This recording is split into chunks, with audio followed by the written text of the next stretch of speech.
आज हम यहाँ पे पढ़ेंगे साउंड के क्लास 8 के मल्टीपल चॉइस क्वेश्चंस के बारे में, एमसीक्यूज के बारे में।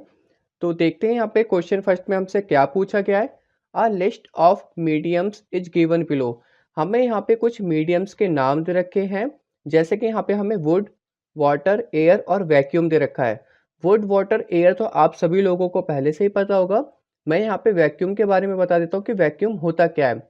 तो वैक्यूम जो होता है इसमें बिल्कुल एयर प्रेजेंट नहीं होती। एयर जो होती है बिल्कुल भी प्रेजेंट नहीं होती है इसमें। ऐसा क्यों? क्योंकि जो एक वेसल लिया और वेसल में हमने से क्या करा, इसमें से पूरी तरीके से एयर हमने निकाल ली। जब हम इसमें से पूरी तरीके से एयर निकाल लेंगे तो वहाँ पे एयर प्रेजेंट नहीं होगी। तो उसी को यहाँ पे क्या बोला गया? वैक्यूम बोला गया है। उसी को यहाँ पे क्या बोला गया है? वैक्यूम बोला गया है। In which of these mediums can sound travel, और हमें बताना है इनमें से कौन से मीडियम में से साउंड ट्रेवल करेगी। वुड में से करेगी, वाटर में से करेगी, एयर में से करेगी, परंतु यहाँ पे वैक्यूम में से नहीं करेगी, क्योंकि वैक्यूम में एयर प्रेजेंट नहीं है। वैक्यूम में एयर प्रेजेंट नहीं है और साउंड को ट्रेवल करने के लिए एक मीडियम चाहिए होता है। साउंड को ट्रेवल करने के लिए एक मीडियम चाहिए होता है, और मीडियम यहाँ पे तीनों में मिल जाएगा, वुड में, वाटर में, एयर में। क्योंकि इन तीनों में क्या होते हैं? मॉलिक्यूल्स होते हैं। इन तीनों में यहाँ पे क्या होते हैं? मॉलिक्यूल्स होते हैं, जो साउंड की वेव को एक जगह से दूसरी जगह ले जाने में हेल्प करते हैं। इसलिए यहाँ पे वुड, वाटर, एयर में क्या होगा? साउंड ट्रेवल करेगा। और अब यहाँ पे देख लेते हैं कौन सा ऑप्शन हमारा यहाँ पे सही होगा। तो हमारा जिसमें तीनों ऑप्शन आ रहा होगा वो यहाँ पे सही होगा, first, second and third only. तो इसमें हमारा जो ऑप्शन सही होगा वो होगा बी पार्ट वाला, क्योंकि इसमें फर्स्ट, सेकंड और थर्ड तीनों आ रहे हैं। अब देखते हैं यहाँ पे क्वेश्चन नंबर सेकंड में क्या पूछा गया है। The loudness of sound depends on. हमें बताना है जो साउंड की जो लाउडनेस है किस पे डिपेंड करती है। एम्पलीट्यूड पे करती है, फ्रीक्वेंसी पे करती है, टाइम पीरियड पे करती है, या स्पीड पे करती है। तो जो लाउडनेस है वो किस पे डिपेंड करती है? वो हमारी करती है एम्पलीट्यूड पे। किस पे डिपेंड करती है? वो हमारे यहाँ पे एम्पलीट्यूड पे। तो हम यहाँ पे इस पे टिक लगा देते हैं, क्योंकि एम्पलीट्यूड ऑफ वाइब्रेशन जितना यहाँ पे क्या होगा? लार्ज होगा, उतनी ही लाउड हमारे क्या होगी? साउंड प्रोड्यूस होगी। उतनी ही लाउड हमारे यहाँ पे साउंड प्रोड्यूस होगी। इसलिए जो इसका ऑप्शन होगा वो यहाँ पे क्या होगा? एम्पलीट्यूड होगा। ठीक है। अब देखते हैं यहाँ पे क्वेश्चन नंबर थर्ड में हमसे क्या पूछा गया है। तो देखते हैं यहाँ पे क्वेश्चन नंबर थर्ड में बोला गया है, which of the following statements are correct. इनमें से यहाँ पे कौन सा स्टेटमेंट करेक्ट है वो हमें यहाँ पे बताना है। तो पहला ऑप्शन दे रखा है, sound is produced by vibration. तो साउंड यहाँ पे वाइब्रेशन से प्रोड्यूस होती है। सेकंड ऑप्शन दे रखा है, sound requires a medium for propagation. तो साउंड को यहाँ पे एक मीडियम चाहिए, ये भी ठीक है। थर्ड ऑप्शन बोला गया है, light and sound both require a medium for propagation. तो यहाँ पे साउंड को तो मीडियम चाहिए होता है, बट लाइट को यहाँ पे कोई मीडियम चाहिए नहीं होता। अगर वहाँ पे पूरा वैक्यूम हो तो फिर भी वहाँ से क्या होगी? लाइट ट्रेवल कर जाएगी। लाइट को यहाँ पे कोई मॉलिक्यूल्स नहीं चाहिए ट्रेवल करने के लिए। फोर्थ यहाँ पे है, sound travels slower then light. तो जो साउंड है, जो आवाज़ है, वो रोशनी से धीमी ट्रेवल करती है। तो ये बात भी सही है, क्योंकि जो यहाँ पे साउंड की स्पीड होती है वो होती है यहाँ पे 343 मीटर पर सेकंड, और जो लाइट की स्पीड होती है वो यहाँ पे क्या होती है? 3 इंटू 10⁸ मीटर पर सेकंड, काफ़ी ज़्यादा होती है। तो ये बात सही है। तो इसमें से हमारा फर्स्ट, सेकंड और फोर्थ ये तीनों पॉइंट सही है, और थर्ड पॉइंट यहाँ पे सही नहीं है। तो इसमें हमारा देखते हैं कौन सा ऑप्शन सही होगा, जिसमें हमारा होगा फर्स्ट, सेकंड और फोर्थ आ रहा होगा वो हमारे यहाँ पे सही होगा, जो कि इसके डी पार्ट में आ रहा है। तो यहाँ पे मैं टिक कर देता हूँ। अब देखते हैं यहाँ पे क्वेश्चन नंबर फोर्थ में क्या पूछा गया है। An object is vibrating eight 50 hertz. जो इसकी फ्रीक्वेंसी है वो यहाँ पे क्या दे रखी है? 50 हर्ट्ज रखी है। What is it's time period. तो हमें यहाँ पे क्या बताना है? हमें बताना है इसका टाइम पीरियड। हमें यहाँ पे क्या निकालना है? इसका टाइम पीरियड निकालना है। तो यहाँ पे मैं आपको एक फॉर्मूला बताता हूँ, उससे यहाँ पे निकल जाएगा। यहाँ पे जो फॉर्मूला लगेगा वो है यहाँ पे फ्रीक्वेंसी। फ्रीक्वेंसी इक्वल टू यहाँ पे क्या होता है? 1 अपॉन टाइम पीरियड होता है। क्या होता है? 1 अपॉन टाइम पीरियड होता है। अगर मैं यहाँ पे इसको क्रॉस कर दूँ तो टाइम पीरियड यहाँ पे आ जाएगा, फ्रीक्वेंसी इसकी जगह पे आ जाएगा। तो यहाँ पे मैं कर देता हूँ, time period equal to 1 upon frequency हो जाएगा। क्या हो जाएगा हमारा? 1 अपॉन फ्रीक्वेंसी। और फ्रीक्वेंसी हमें यहाँ पे कितनी दे रखी थी? 50 हर्ट्ज दे रखी थी, तो 1/50 कर देता हूँ मैं सिंपली। तो इसका मतलब यहाँ पे 1 को 50 से डिवाइड करना है, कर लेते हैं। तो 0.0 एक और जीरो ले लेंगे, तो यहाँ पे 100 हो जाएगा और 52 जा 100 होता है। तो यहाँ पे जो हमारा आंसर आ गया कितना आ गया, 0.02 सेकंड में आएगा, क्योंकि टाइम पीरियड की जो यूनिट होती है वो यहाँ पे क्या होती है, सेकंड होती है। तो यहाँ पे हमारा क्या आ गया, 0.02 सेकंड। इसलिए हमारे यहाँ पे ए ऑप्शन क्या होगा, सही होगा। अब देखते हैं यहाँ पे नेक्स्ट क्वेश्चन। तो क्वेश्चन नंबर 5 में यहाँ पे पूछा गया है, in order to reduce the loudness of a sound we have to. हमें यहाँ पे साउंड की लाउडनेस कम करने के लिए हमें यहाँ पे क्या करना होगा, वो हमें यहाँ पे बताना है। हमें यहाँ पे 4 ऑप्शन दे रखे हैं। Decrease its frequency of vibration of sound, हमें यहाँ पे फ्रीक्वेंसी को कम करना पड़ेगा। Increase its frequency of vibration of the sound, या हमें फ्रीक्वेंसी को इंक्रीज करना पड़ेगा। C option, decrease its amplitude of vibration of the sound, या हमें इसकी एम्पलीट्यूड को डिक्रीज करना पड़ेगा। या डी ऑप्शन में बोला गया कि इसके एम्पलीट्यूड को इंक्रीज करना पड़ेगा। मैंने आपको पहले या दूसरे एमसीक्यू में हमारे एक ऑप्शन आया था, हमें बताना था कि जो लाउडनेस है वो किस पे डिपेंड करती है। तो जो लाउडनेस है वो डिपेंड करती है हमारे एम्पलीट्यूड पे। तो यहाँ पे लाउडनेस को कम करने के लिए हमें इसका क्या करना पड़ेगा, एम्पलीट्यूड कम करना पड़ेगा। तो इसलिए यहाँ पे जो इसका ऑप्शन होगा वो यहाँ पे क्या होगा, हमारा सी ऑप्शन सही होगा। ठीक है, अब देखते हैं यहाँ पे क्वेश्चन नंबर 6 में क्या पूछा गया है। Loudness of sound is measured in units of. तो हमें यहाँ पे इसकी यूनिट बतानी है कि लाउडनेस ऑफ साउंड को कौन से यूनिट में मेजर किया जाता है, डेसिबल, हर्ट्ज, मीटर या मीटर पर सेकंड। तो इसका जो हमारा सही उत्तर होगा वो हमारा होगा ए ऑप्शन, जो कि है डेसिबल। इसमें डी स्मॉल होता है और बी कैपिटल होता है, तो इसका ध्यान रखना। अब हम यहाँ पे देखते हैं अपना नेक्स्ट क्वेश्चन। तो क्वेश्चन नंबर 7 में यहाँ पे बोला गया है, the loudness of sound is determined by the. तो हमें यहाँ पे बताना है कि लाउडनेस ऑफ साउंड किससे डिटरमाइन की जाती है, इसकी जो डेफिनेशन होती है वो किस पे डिपेंड करती है। तो जैसे कि हमने प्रीवियस एमसीक्यू में पढ़ा था कि लाउडनेस ऑफ साउंड हमेशा किस पे डिपेंड करेगी, एम्पलीट्यूड पे डिपेंड करेगी। तो एम्पलीट्यूड ऑफ वाइब्रेशन इसका यहाँ पे क्या होना चाहिए, सही आंसर होना चाहिए। बाकी ऑप्शन भी हम पढ़ लेते हैं। बी ऑप्शन में बोला गया ratio of amplitude and frequency of vibration, C बोला गया फ्रीक्वेंसी ऑफ वाइब्रेशन, और डी बोला गया यहाँ पे product of amplitude and frequency of vibration. तो हमने जैसे कि पहले एमसीक्यू में पढ़ा था कि लाउडनेस ऑफ साउंड हमेशा किस पे डिपेंड करेगी, वो करेगी हमारी एम्पलीट्यूड ऑफ वाइब्रेशन पे। तो इसलिए जो इसका ऑप्शन होगा वो यहाँ पे क्या होगा, ए ऑप्शन क्या होगा, सही होगा। अब देखते हैं यहाँ पे क्वेश्चन नंबर 8 में क्या पूछा गया है, 1 हर्ट्ज इज इक्वल टू। तो हमें बताना है 1 हर्ट्ज किसके बराबर होता है, ये हमें यहाँ पे पता होना चाहिए। चैप्टर का सबसे इंपॉर्टेंट क्वेश्चन कभी कभी ये भी आ जाता है, डिफाइन 1 हर्ट्ज। तो यहाँ पे देख लेते हैं 1 हर्ट्ज कितना होता है। 1 हर्ट्ज होता है 1 ऑस्किलेशन पर सेकेंड। 1 हर्ट्ज किसके बराबर होता है, 1 ऑस्किलेशन पर सेकेंड के बराबर होता है। मैं यहाँ पे लिख देता हूँ, 1 ऑस्किलेशन पर सेकंड के बराबर होता है। और 1 ऑस्किलेशन पर सेकंड में यहाँ पे कितने होते हैं, 60 वाइब्रेशन पर मिनट होते हैं।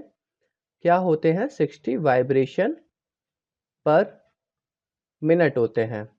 तो इसमें जो हमारा ऑप्शन सही होगा वो यहाँ पे होगा हमारा C part, 60 vibration per minute. अब देखते हैं यहाँ पे अपना नेक्स्ट क्वेश्चन। तो क्वेश्चन नंबर 9 में यहाँ पे पूछा है, pitch of sound is determined by its. तो हमें बताना है कि पिच ऑफ साउंड किस पे डिपेंड करता है, वो हमें यहाँ पे बताना है। फ्रीक्वेंसी पे, एम्पलीट्यूड पे, स्पीड पे या लाउडनेस पे। तो पिच ऑफ साउंड जो हमारा डिपेंड करता है वो यहाँ पे करता है हमारा फ्रीक्वेंसी पे। किस पे डिपेंड करता है ये हमारा, फ्रीक्वेंसी पे। तो इस पे यहाँ पे हम टिक लगा देते हैं। अब देखते हैं यहाँ पे क्वेश्चन नंबर 10 में हमसे क्या पूछा गया है, ultrasound has frequency of vibration. तो अल्ट्रासाउंड की जो फ्रीक्वेंसी ऑफ वाइब्रेशन होती है वो यहाँ पे कितनी होती है, वो हमें बताना है। Between 20 and 20,000 hertz, below 20 hertz, above 20 hertz, या बिटवीन 500 एंड 10,000 हर्ट्ज। तो अल्ट्रासाउंड की जो फ्रीक्वेंसी ऑफ वाइब्रेशन होती है वो हमारे यहाँ पे क्या होती है, 20,000 हर्ट्ज से ज़्यादा होती है।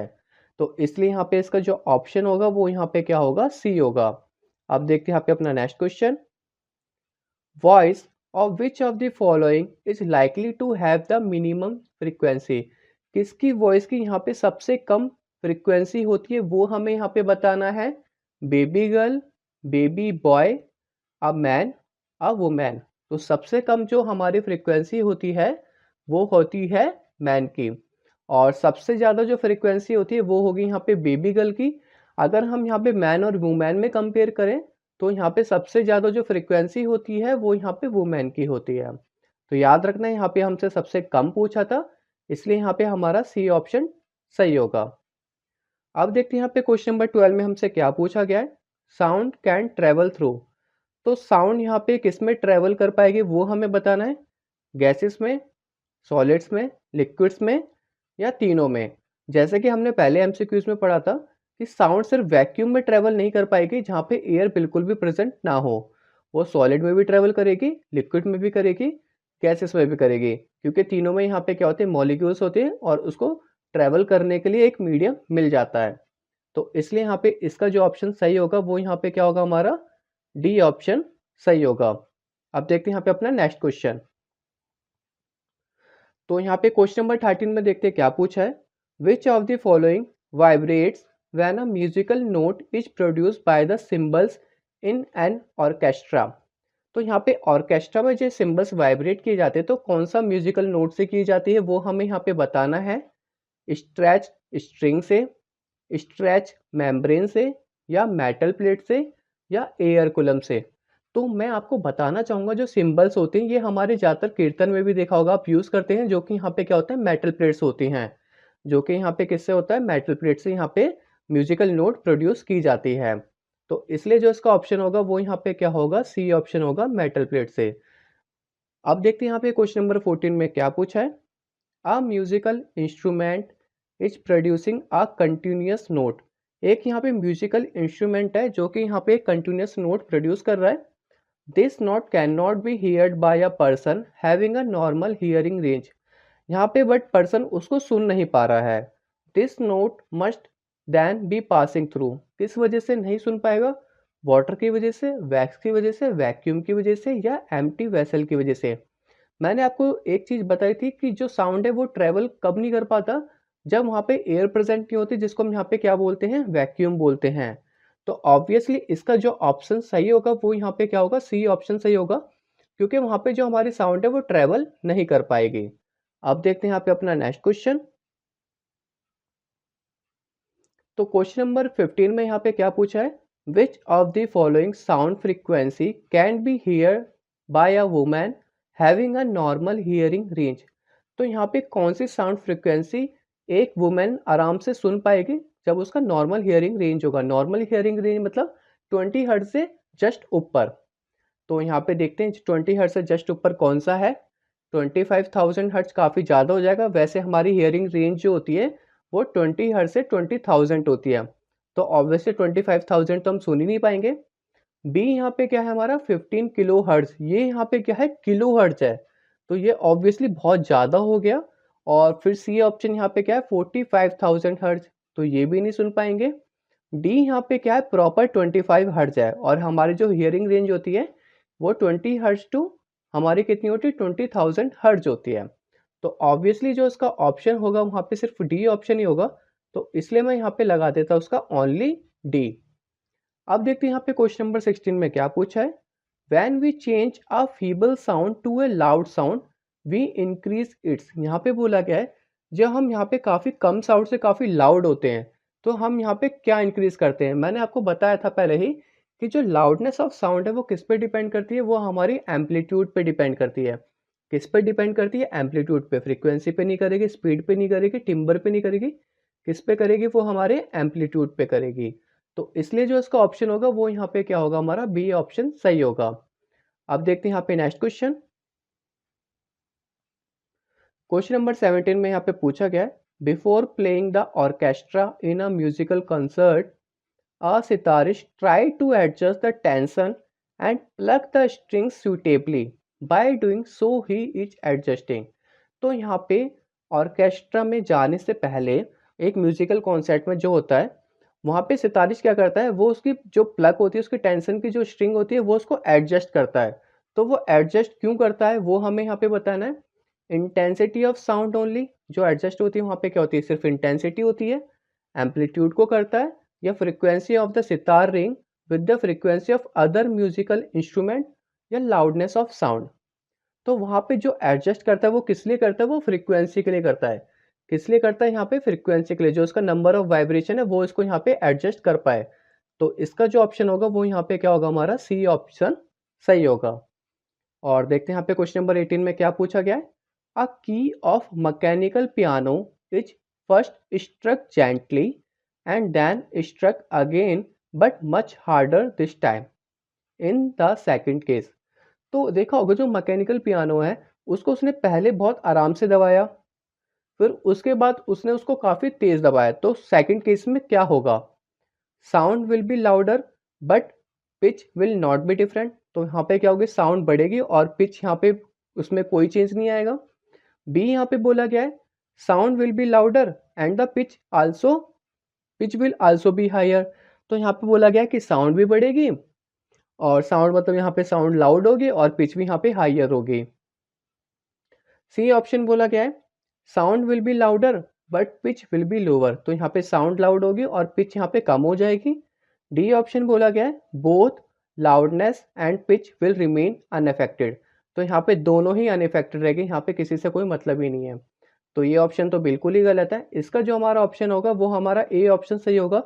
पिच यहाँ पे बिल्कुल सेम रहेगी, इसमें कोई भी अंतर नहीं होगा, बट यहाँ पे जो साउंड है वो यहाँ पे क्या हो जाएगी, लाउड हो जाएगी, जब हम किसी पियानो को काफ़ी तेज़ी से दबाते हैं या उसके बटन्स को काफ़ी तेज़ी से स्ट्रक करते हैं। तो इसका जो हमारा ऑप्शन होगा वो हमारा ए ऑप्शन होगा। जैसे ही हमने यहाँ पे मैकेनिकल पियानो को काफ़ी तेज़ी से स्ट्रक किया, तो उसमें क्या होगी, जो साउंड है वो काफ़ी लाउड होगी, बट पिच यहाँ पे बिल्कुल भी नहीं बदलेगी, वो सेम की सेम रहेगी। अब देखते हैं यहाँ पे question number 19। One of the following can hear infrasound, this one is. तो यहाँ पे चारों में से कौन इंफ्रासाउंड सुन सकता है, वो हमें यहाँ पे बताना है। इंफ्रासाउंड जो होती है वो 20 हर्ट्ज से नीचे नीचे वाले को कहते हैं यहाँ पे इंफ्रासाउंड। तो यहाँ पे डॉग होगा, बैट होगा, राइनोसोरस होगा, या ह्यूमंस होगा। तो ह्यूमंस तो बिल्कुल भी नहीं है, और बैट और डॉग यहाँ पे जो अल्ट्रासाउंड है वो आसानी से सुन पाते हैं। बट यहाँ पे एक जो है वो है राइनोसोरस, ये यहाँ पे आवाज़ निकालता भी है, यहाँ पे ये इंफ्रासाउंड निकालता भी है और ये सुन भी सकता है। तो इसका जो हमारा ऑप्शन होगा वो हमारा सी ऑप्शन होगा, राइनासोरस। और इंफ्रासाउंड जो होती है वो 20 हर्ट्ज से नीचे नीचे जो होती है उसको इंफ्रासाउंड बोलते हैं। देखते हैं यहाँ पे क्वेश्चन नंबर 20 में क्या पूछा है। The speed of highly penetrating ultrasonic waves is. तो जो स्पीड है यहाँ पे अल्ट्रासोनिक वेव्स की काफ़ी हाई है, तो वो यहाँ पे क्या होगा वो हमें यहाँ पे बताना है। Lower than those of audible sound waves, तो यहाँ पे ऑडिबल साउंड वेव्स से कम होगी। Higher than those of audible sound waves, या जो हम सुन पाते हैं उससे ज़्यादा होगी। Much higher than those of audible sound waves, काफ़ी ज़्यादा होगी। या same as those of audible sound waves. तो जब यहाँ पे स्पीड जो होती है अल्ट्रासोनिक वेव की वो यहाँ पे सेम ही रहती है, यहाँ पे बिल्कुल ज़्यादा कुछ चेंज रहता नहीं है। जैसे हम सुनते हैं उसकी वेव और इसकी वेव लगभग सेम रहती है, तो यहाँ पे लिखेंगे same as those of audible sound waves. तो इसका यहाँ पे हमारा डी ऑप्शन सही होगा। अब देखते हैं अपने next question. The ultrasound waves can penetrate into matter to a large extent because they have. जो अल्ट्रासोनिक वेव्स है वो काफ़ी तेज़ी से मैटर से टकराएगी, और वहाँ पे क्या होगा वो हमें बताना है। वेरी हाई स्पीड हो जाएगी, हाई फ्रीक्वेंसी हो जाएगी, क्वालिटी बढ़ जाएगी, या यहाँ पे एम्पलीट्यूड इंक्रीज हो जाएगा, वो हमें यहाँ पे बताना है। तो क्वेश्चन को एक बार फिर से पढ़ लेते हैं। The ultrasound waves can penetrate into matter to a large extent because they have very high speed, very high frequency, very high quality, या very high amplitude.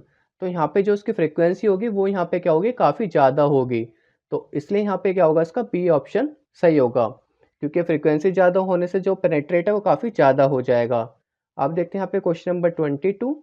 The frequencies of 4 sound waves are given below. तो यहाँ पे हमें 4 sound waves की जो frequency है नीचे दे रखी है। Which of this sound waves can be use to measure the depth of sea. इनमें से कौन सी साउंड वेव्स यहाँ पे समुद्र की गहराई मापने के लिए यूज की जाती है।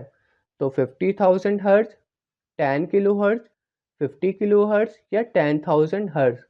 तो यहाँ पे जो हमारा आंसर होगा वो यहाँ पे हमारा सी आंसर होगा 50 किलो हर्ट्ज। डेप्थ ऑफ सी में कौन सी फ्रीक्वेंसी यूज की जाती है, हमारी 50 किलो हर्ट्ज की फ्रीक्वेंसी यूज की जाती है। तो इसमें हमारा सी ऑप्शन सही होगा। अब देखते हैं यहाँ पे नेक्स्ट क्वेश्चन।